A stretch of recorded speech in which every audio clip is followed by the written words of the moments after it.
ଗଣେଶାୟ ନମଃ। ଜୟ ଜଗନ୍ନାଥ, ଜୟ ମା ଆଦ୍ୟା ଶକ୍ତି।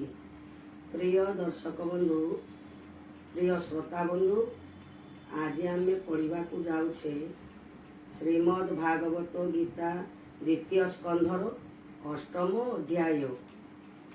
ଅଷ୍ଟମେ ନାରାୟଣ ନାଭି କମଳୁ ବ୍ରହ୍ମା ଯେ ସମ୍ଭାବି ଅନ୍ତ ନ ପାଇ ଭୟ କଲା ତପରେ ତାହାଙ୍କୁ ତୋଷିଲା। ମୈତ୍ରେୟ ଉବାଚ ଶୁଣ ବିଦୁର ସୁଧ ଚେତା ସୁପୁଣ୍ୟ ପ୍ରଶ୍ନ ତୋର ଗାଥା। ଯାହାର ଜନ୍ମ ପୁରୁ ବଂଶେ ସେ କଣ ବଂଶର ପ୍ରଶଂସେ। ଯାହାର ଜନ୍ମ ପୁରୁ ବଂଶେ ଯେ ବଂଶ ମହାନ୍ତ ପ୍ରଶଂସେ। ଜହି ତୁ ଲୋକପାଳ ଯମ ସାକ୍ଷାତେ ହୋଇଲୁ ଜନମ। ଭକ୍ତ ଜନଙ୍କ ଶିରୋମଣି ତୋର ସକାଶୁ ଜନ ଶୁଣି। ଇହ ସଂସାରେ କୃଷ୍ଣ ଲୀଳା ବିଶ୍ୱ ମଙ୍ଗଳ କୀର୍ତ୍ତିମାଳା। ନିରତେ ନବ ନବ ମଣେ ତୋଷଣ ଲଭେ ପ୍ରତିକ୍ଷଣେ। ସେ କଥା ମୁହିଁ ତୋର ପାଶେ କହିବି ଭକ୍ତ ଜନ ସୁଖେ। ଦୁଃଖ ସମୁଦ୍ରେ ସୁଖ ପ୍ରାୟେ ନିରତେ ମନ ଯାର ଧାଏ। ଯାହାଙ୍କ ନିସ୍ତାରଣ ଅର୍ଥେ ଶୁଣ କହିବା ଭାଗବତେ। ଯେ ଭାଗବତ ରସ ସାର ଋଷିଙ୍କି ଦେଲେ ଚକ୍ରଧର। ଶୁଣ ବିଦୁର ସାବଧାନେ ବ୍ରହ୍ମାର ପୁତ୍ରେ କଦିନେ। ସନକ ଆଦି ଚତୁର୍ଭ୍ରାତେ ମିଳିଲେ ଅନନ୍ତ ବ୍ରତେ। ରତ୍ନ ଆସନେ ସେ ପାତାଳେ ବସି ଅଛନ୍ତି ଧ୍ୟାନ ବଳେ। ଆଦି ଅନନ୍ତ ରୂପ ସାର ଅକୁଣ୍ଠ ମହିମା ଯାହାର। ତାଙ୍କ ସମୀପେ ଚତୁର୍ଭ୍ରାତେ ମିଳିଲେ ଜ୍ଞାନ ପ୍ରଶ୍ନୋତେ। ପରମ ତତ୍ତ୍ୱେ କରି ଇଚ୍ଛା ଏକୁ ଅନେକ କଲେ ପୂଜା। ସ୍ୱଭାବେ ସ୍ଥିର ଯା ଶରୀର ଦେବ ମାନବେ ଅଗୋଚର। ସେ ବାସୁଦେବ ବହୁମାନ୍ୟ ଧ୍ୟାନ କରନ୍ତି ସଂକର୍ଷଣ। ମୃଣାଳ କୋଶ ପ୍ରାୟ ଦେହି ତନ୍ମାଳ ଚକ୍ଷୁ ଯୁଗ ବହି। ବିବୁଧ ଜନଙ୍କ ଆନନ୍ଦେ ସୁଖେ ନିଶ୍ଚଳ ଯୋଗାନନ୍ଦେ। ନିର୍ମଳ ଭୋଗବତାନିରେ ଧୌତ କବରିବାର ଶିରେ। ସେ ଜଟା କଳା ଯେ ଚରଣ ପଦ୍ମେ ନମନ୍ତି ମୁନିଗଣ। ଯେ ପାଦେ ନାରୀଙ୍କ କାମିନୀ ବିବିଧ ଉପାୟନ ଜ୍ଞାନୀ। ସେବନ୍ତି ଯେଉଁ ପାଦ ଗତେ ଉତ୍ତମ ବର ପ୍ରାପ୍ତି ଅର୍ଥେ। ସୁସ୍ୱର ଗୀତ ନାଦ ଧ୍ୱନି ସୁସ୍ୱର ଗୀତ ନାଦ ଧ୍ୱନି। গদগদ অনুরাগ ঘেনি যাহার কর্ম দৃঢ় চিতে গায়ন କରନ୍ତି নিরতে ଜାଣନ୍ତି ଲୀଳା ତତ୍ତ୍ୱ ଜ୍ଞାନ ନିର୍ମଳ ମନେ ନିତ୍ୟ ଧ୍ୟାନ ଯେ ଦେବ ସହସ୍ରା ଶିରୀଷ କିରୀଟ ମଣି ମାୟା ତ୍ରାସ କଣା ସହସ୍ରେ ଶୋଭା କରେ ଆଦିତ୍ୟ ଯେଶ ଅମ୍ବରେ ତାର ଚରଣ ରାଜ ଶିରେ ସକଳେ ଧରି ବିନୟରେ ଉଛିଲେ ସାର ତତ୍ତ୍ୱ ଜ୍ଞାନ ଯା ଶୁଣି ଉଧରିବେ ଜନ ନିବୃତ୍ତି ଧର୍ମେ ଦେଖିଚିତ ଏହାଙ୍କୁ କହିଲେ ଅନନ୍ତ ସେ ପୁଣି ପ୍ରଶ୍ନ ଅନୁରାଗେ କହିଲେ ସାଂଖ୍ୟାୟନ ଆଗେ ସେ ସାଂଖ୍ୟାୟନ ଯୋଗ ଧ୍ୟାୟେ ପରମହଂସ ଦୀକ୍ଷା ବହେ ସେ ପୁଣି ଦୟା ସୁଧ ଚିତେ ସଂସାର ନିସ୍ତାରଣତେ କୃଷ୍ଣ ମହିମା ପରିମାଣି ନିର୍ମଳ ଭାଗବତ ବାଣୀ ବିଷ୍ଣୁ ବିଭୂତି ଅନୁରାଗେ କହିଲେ ମୋର ଗୁରୁ ଆଗେ ଆବର ବୃହସ୍ପତି ଆଗେ ଦେବସୀ ମୁହ ପ୍ରିୟ ଭାବେ ସେ ପରାଶର ମହାମୁନି ପୌଲସ୍ତ୍ୟ ମୁନି ଆଜ୍ଞା ଘେନି ଦୟାଳୁ ମୁନି ପରାଶର କହିଲେ ମୋହର ଆଗର ସେ ବ୍ରହ୍ମ ଗୁହ୍ୟ ବାଣୀ ଏବେ ସେ ବ୍ରହ୍ମ ଗୁହ୍ୟ ବାଣୀ ଏବେ ଶୁଣ କହିବା ତୋତେ ଭାବେ ତୁ ସୁଧ ଚିତେ ବଚ ଶୁଣ ଏ ଆଦି ପରମ ପୁରାଣ ଯେ ବିଶ୍ୱ ସୃଷ୍ଟି ପୂର୍ବେ ଥିଲା ପ୍ରଳୟ ଜଳେ ନାଶ ଗଲା ପରମ ସୁଖେ ଭଗବାନ ନିଦ୍ରାରେ ମୁଦ୍ରିତ ନୟନ ପ୍ରଳୟ ଜଳ ବିଧି ମଧ୍ୟେ ଅନନ୍ତ ଶଯ୍ୟାରେ ଆନନ୍ଦେ ଶୋଇଲେ ଏକ ରୂପ ହୋଇ ସଙ୍ଗେ ସଙ୍ଗତି ନାହିଁ କେହି ନିଶ୍ଚେଷ୍ଟ ଆତ୍ମ ସୁଖେ ରତ ଭୂତେ ନିବେଶୀ ପଞ୍ଚଭୂତ ଆତ୍ମା ଆଶ୍ରିତ ସୂକ୍ଷ୍ମ ଭୂତେ କାଳାତ୍ମା ଶକ୍ତିର ଆୟତେ ସ୍ୱକ୍ରିୟା ଜଳେ କରିବାସ ଯେନେ କାଷ୍ଟରେ ଅଗ୍ନି ତ୍ରାସ ବିଷ୍ଣୁ ରଜନୀ ପ୍ରକାଶିଲା 400 ଯୁଗ ଗଲା ଜଳେ ଶୟନ ଭଗବାନ ଯେ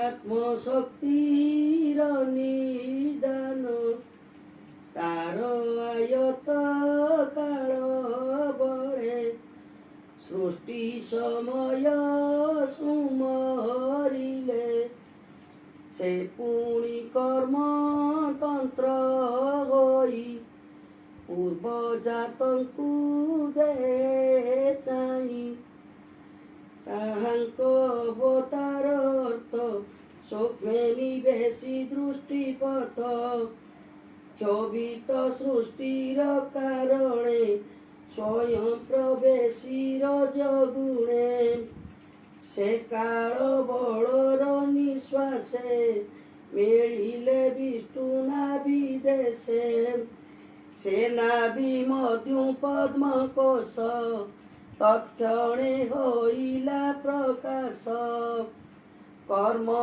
ବୋଧିବା କାଳ ବଳେ ରୂପ ବିରାଜେ ମଇ ଜଳେ ଏ ଉଦିତର ବିପ୍ରାୟେ ମାନି ଜଳେ ପ୍ରକାଶ ଆତ୍ମଜନି ଯେ ଲୋକ ପଦ୍ମେ ନାରାୟଣ ସ୍ୱୟଂ ପ୍ରବେଶର ଚଗୁଣ ସକଳ ଗୁଣେ ସେ ପ୍ରକାଶ ସହସ୍ରର ବିଜିଣି ତ୍ରାସ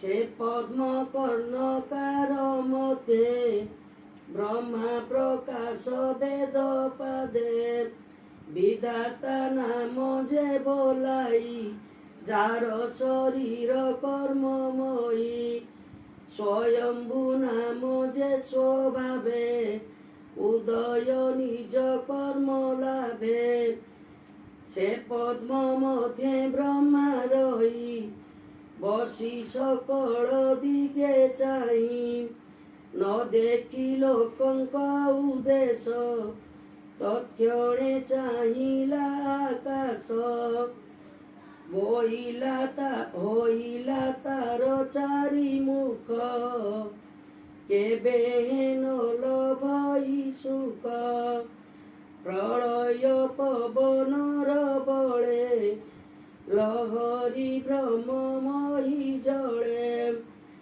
ଆତ୍ମାକୁ ନ ଜାଣଇ ବଲେ ଯେ ଲୋକ ତତ୍ତ୍ୱ ପଦ୍ମ ତୁଲେ କାହୁଁ ଅଇଲି କେଉଁ ଦେଶ ନ ଜାଣି ଆତ୍ମାର ବିଶେଷ ଏ ପଦ୍ମ କାହୁଁ ଉପୁଜିଲା କିବା ଏ ଜଳ ମଧ୍ୟେ ଥିଲା ସ୍ଥଳ ନଥିଲେ ଜଳ କାହିଁ ଏ ମନ୍ତ ମନେ ବିଚାର ହୋଇ କିବା ଏ ପଦ୍ମ ମୂଳେ ଅଛି ଏ ମନ୍ତ ମନେ ମନେ ଲଖି କେବେ ଜିନ ପାରିଲା ଏ ମନ୍ତେ କେତେ କାଳ ଗଲା ପୁଣି ଚାହିଁଲା ମନ ଦୁଃଖେ ନିଜ ଆସନେ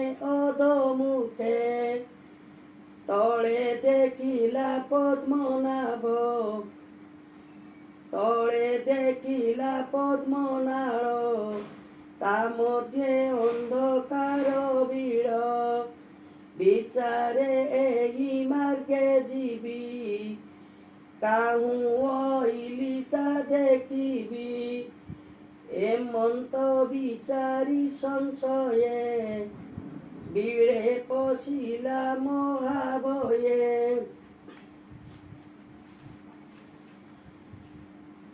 ସେ ବିଳ ମାର୍ଗେ ନାଭି ପତେ ପଶିଲା ବିଷ୍ଣୁ ଗର୍ଭଗତେ ଅନେକ କାଳ ଗର୍ଭେ ଭ୍ରମି କୋଟି ହୋଇଲା ପଥ ଶ୍ରମୀ ଯେ କାଳ ଜନ୍ତୁଙ୍କର ପ୍ରାଣ ବଳେ ହରଇ ଅନୁକ୍ଷଣ ସେ କାଳ ବସର କର୍ଷଣେ ବାହାର ହୋଇଲା ତତ୍କ୍ଷଣେ ମନ କଟିତ ନ ପାଇଲା ନିଜ ଆସନେ ବିଜେ କଲା ସ୍ଥିର ନିଶ୍ୱାସ ଦୃଢ଼େ ଧରି মন পবন হৃদে বরি নিবৃত চিতে প্রজাপতি সমাধি যোগে কলামতি সে শত বর্ষ কাল ভোগে রবিলা ক্রোধ নিষ্ঠা যোগে তার হৃদয়ে বিষ্ণু ভাবে প্রকাশ সৃষ্টি অর্থ লাভে পূর্বে যাহাকু মহাজଳେ খোঁজি ন দেখিলা নিশ্চଳେ তাহাকু আপনা হৃদয়ে দেখে সমাধি যোগ ধ্যায়ে মৃণাল গৌর দেহ কান্তি অনন্ত শয়নে শ্রীপতি একা অছন্তি নাহি কেহি দেখে নিশ্চଳ নেত্রে চাহি কণা সহস্র ঊর্ধ্ব জ্যোতি রত্ন সমূহ ঝটকନ୍ତି যুগান্ত জଳ অন্ধকার সে রত্ন জ্যোতি করে দূর মর্কত গিরি নিন্দে রূপ সন্ধ্যা ব্রজিণী পাতা সুপ সুবর্ণ শৃঙ্গ তিরস্কার করে মুকুট শির পর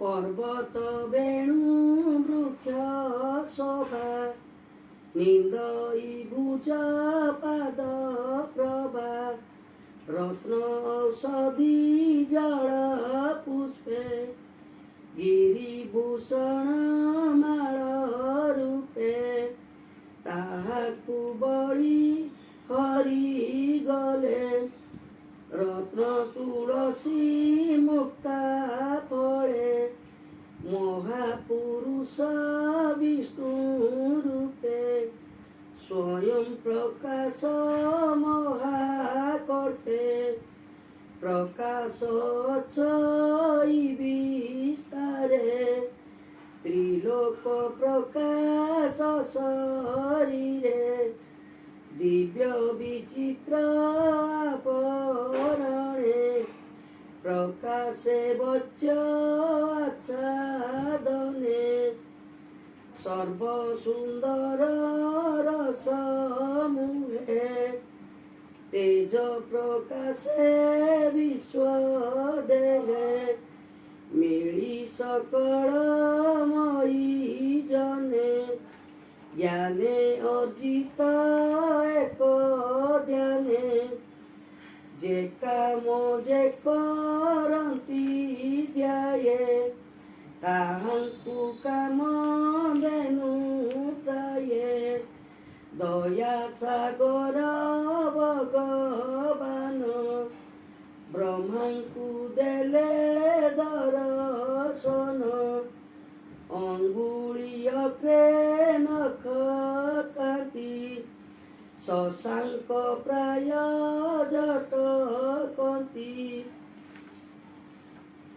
শোভিত স্মিত হাস মুখ দেখন্তে হরে প্রাণী দুঃখ কর্ণে কুণ্ডল বেনি শোয়ে চন্দ্র তপন সমনয়ে শোণ অরুণ অষ্টবেণী বিরাজে দন্ত পন্থী জ্ঞানী কদম্ব পুষ্প তেজ প্রায় পিত বসন কোটি শয়ে রত্ন মেখলা দেহ দম্বে সুন্দর বিরাজে নিতম্বে নানা রতন হার মাଳ লম্বে শ্রী বচ্চ বক্ষ স্থଳ ভুজ সহস্র জানু যায় লম্বে চন্দন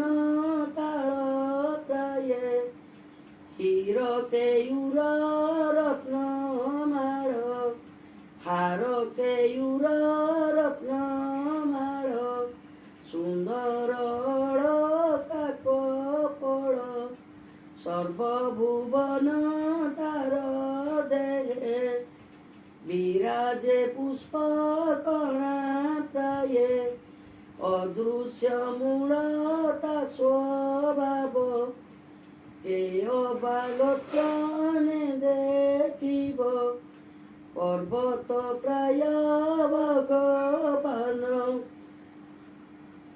বর চরঙ্কর জান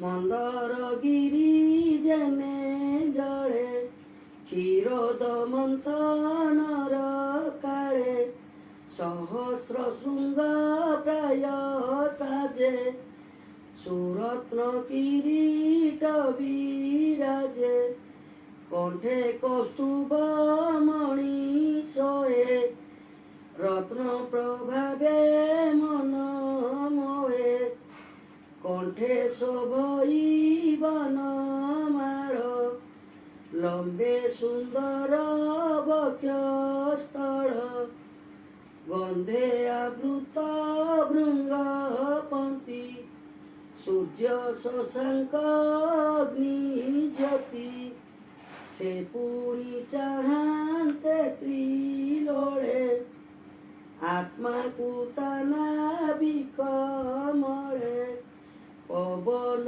গগন সলিল বিধাতা দেখে দেহে তার রজগুণরে যুক্ত হই প্রজা সৃজনে মন দেই লোক বিসৃষ্টি দেখি বিধাতা সন উপেক্ষি কর যুগল দেই মুন্ডে স্তুতি করই চারি তুণ্ডে সে হরি চরণে বিশ্বাস নমই জগন্নাথ দাস